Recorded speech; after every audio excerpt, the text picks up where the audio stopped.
আমরা যেসব দাবিতে জমায়েত হয়েছে আজকে, সেটি আমাদের জন্য গর্বের কিছু নয়, বরং এটি আমাদের জন্য লজ্জা।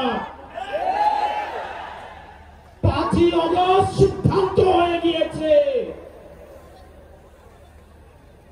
হাসিনার পুনর্বাসন, আওয়ামী লীগের পুনর্বাসনের প্রতি সারা বাংলাদেশের মানুষ রেড কার্ড দেখিয়ে দিয়েছে। 5ই আগস্ট 5ই আগস্টের পরে 5ই আগস্ট আমরা সিদ্ধান্ত জানিয়ে দিয়েছি,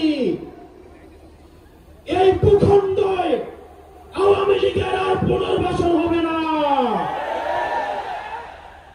যেই আওয়ামী লীগ আমাদের দাড়ি টুপিওয়ালা ভাইদেরকে বাইতুল মুকাররমের সামনে থেকে টেনে টেনে রাস্তায় নামিয়ে এনেছিল, সেই আওয়ামী লীগের আর পুনর্বাসন হবে না।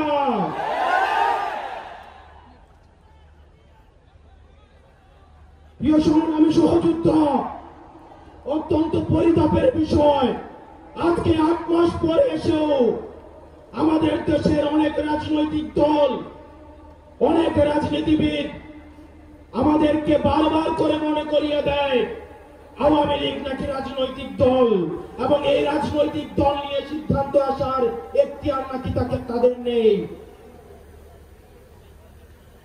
ডক্টর মোহাম্মদ ইউনূস গত কিছুদিন আগে বলেছেন আগামী নির্বাচনে আওয়ামী লীগ অংশগ্রহণ করবে কি করবে না সেটি সিদ্ধান্ত নাকি আওয়ামী লীগের। ডক্টর মোহাম্মদ ইউনূস, আপনি ভুলে যাবেন না, আমরা আপনাকে ক্ষমতায় বসিয়েছি। আওয়ামী লীগ নির্বাচন করবে কি করবে না, আওয়ামী লীগ আসবে কি আসবে না, এই সিদ্ধান্ত নিয়েছি আমরা। আওয়ামী লীগ মারা গিয়েছে বাংলাদেশে, আর জানাজা হয়েছে দিল্লিতে। আমার ভাই আবরার এবং শহীদ আবু আলিফের রক্তের উপর পাড়া দিয়ে এই আওয়ামী লীগ বাংলাদেশে আসবে না। এই সংস্কার, আমাদের দেশের সবচেয়ে বড় সংস্কার, আওয়ামী লীগকে নিষিদ্ধ করতে হবে। কোন কিন্তু অথবা নেই। আচ্ছা, দেখছি এরকম কিছু নেই, আওয়ামী লীগকে নিষিদ্ধ করতেই হবে। আপনারা ভুলে গেলে চলবে না, আওয়ামী লীগ কোন রাজনৈতিক দল নয়। ৭১ পরবর্তী সময়ে আপনারা দেখেছেন শেখ মুজিব সর্বপ্রথম বাকশাল কায়েম করে গণতন্ত্রকে গলা টিপে হত্যা করেছে। এই বাকশালী দিয়ে ৩০,০০০ জাসদ কর্মীকে হত্যা করে সারা বাংলাদেশে কসাইতন্ত্র কায়েম করেছে।